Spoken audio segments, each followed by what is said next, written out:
Third map sa onboard training, tapos pangalawang building, second building from left. So gamit lang ako ng F tool. Again, kahit ano yung gamitin nyo sa dalawa, F or E. So ako, gagamit ako ng F. Yan. And then, merong konting ano dito. Yan. So yan siya. And then, match ko siya sa kanan. Yan. And then, yung wall. Hanap kayo guys ng ng image sa kanan na komportable kayong ng wall. Talagang kumbaga ay mafi-fix niya yung wall na ng maayos. Hanggang dyan. Next, gawin na natin tong nasa baba muna. So H tool. Yan. Then nag-switch lang ako to F. Yan. So, I think pantay naman. Or kung hindi, gamit kayo ng Alt. Alt and then dito sa gilid or dito sa linya, hold Alt. And then sa mouse lang. Para match siya. Pag okay na, bitawan nyo lang yung Alt at saka yung mouse. So, yan. Ngayon, dito na tayo sa roof. Assist line muna. Yan. Tayo dito. Then, match dito sa kabila. So, yan. Okay na yan. Check natin sa ibang panel. Kung okay.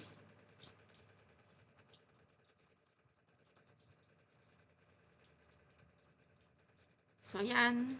Granted na okay na or given na okay na. So, gawan din natin ng assist line to. Ito.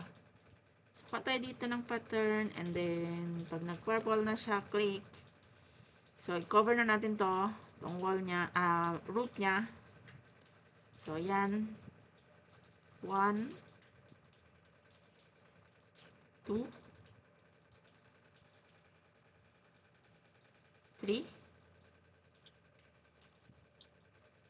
4. And then, unahin muna natin to guys. Ito. Nasa baba. Yan. Kuha tayo dito. Yan.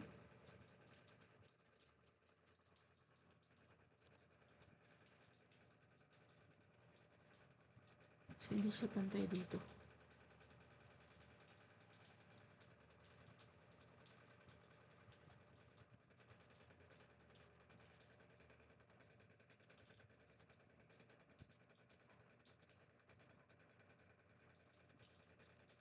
So, yan guys. And then, cover natin to.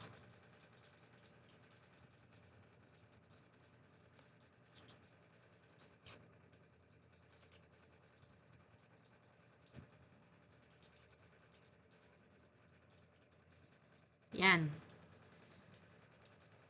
Next, ito, i-indent ko lang siya. Pati ito. And then, group ko muna. 4, J, and then, F4.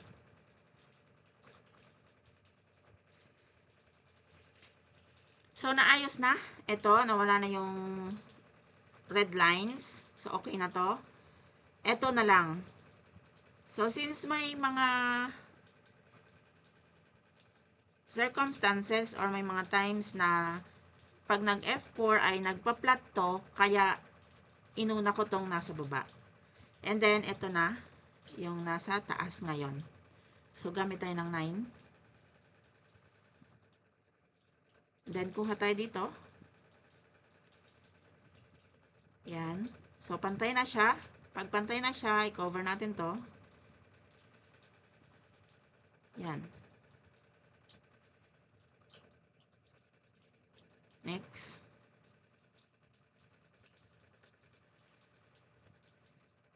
And then, itong maliit. So, again, assist line. Or dito. or dito. Bala kayo guys kung saan yung kayo komportable. So, yan. I-check natin sa kanan kung okay na siya. So, okay na. So, ito. Cover ko na siya. Yan. So, wala siya.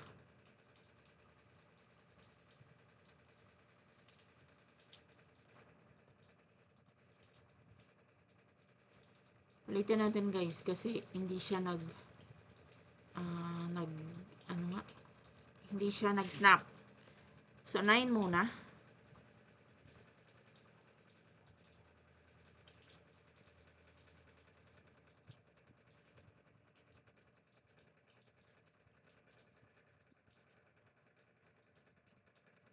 Yan.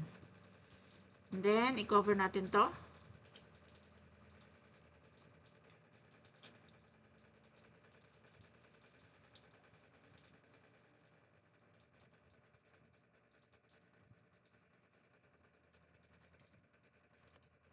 Yan. So, okay na siya kasi nag-snap na siya doon. Wala nang red doon sa loob. So, yan. Di ba may mga purple pa? Kung sakaling ma-experience nyo yung mag F4 kayo tapos nawawala yung or napaplat yung label na to, etong surface na to, so ganun yung gagawin nyo. Unahin nyo to i-label. Etong main roof muna, and then itong nasa baba, para makapag F4 muna kayo bago nyo gawin to. Etong V or yan, V na baliktad at saka itong maliit. Then from here, i-delete nyo to. Manual na. I-delete nyo to, and then i-trace nyo lang yung pula.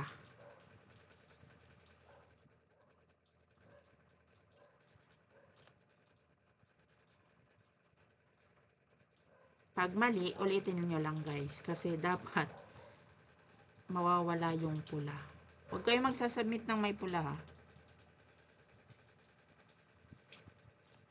Yan. So, nawala na yung pula. So, ngayon, dapat nasa tama na siya. Kasi guys, ganito lang dapat yan. Wala yung kanina, nakasama yung pati ito. So, itong purple na to, tanggalin nyo rin kasi naka-indent siya doon. So, i-manual ulit. Yan, hanggang dito. And then dito. Yan, so nag-purple siya, nag-purple din siya. So ito, shift Y na lang. Shift Y. Shift Y. So nag-parallel na siya. Tanggalin yung assist line. So yan na siya guys. And then meron pa yan sa likod. Hanap tayo ng ito. So i-flip ko siya. And then yan. Kasi kita ko na siya dito. So, ito. H tool ulit. Pamula dito. Hanggang dito.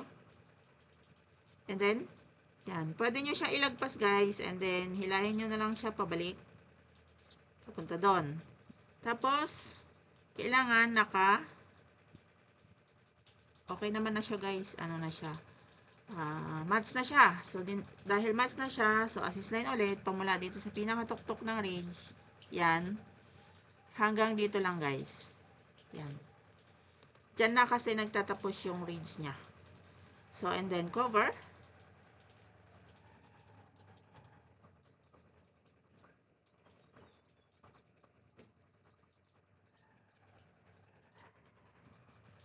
So, yan na siya.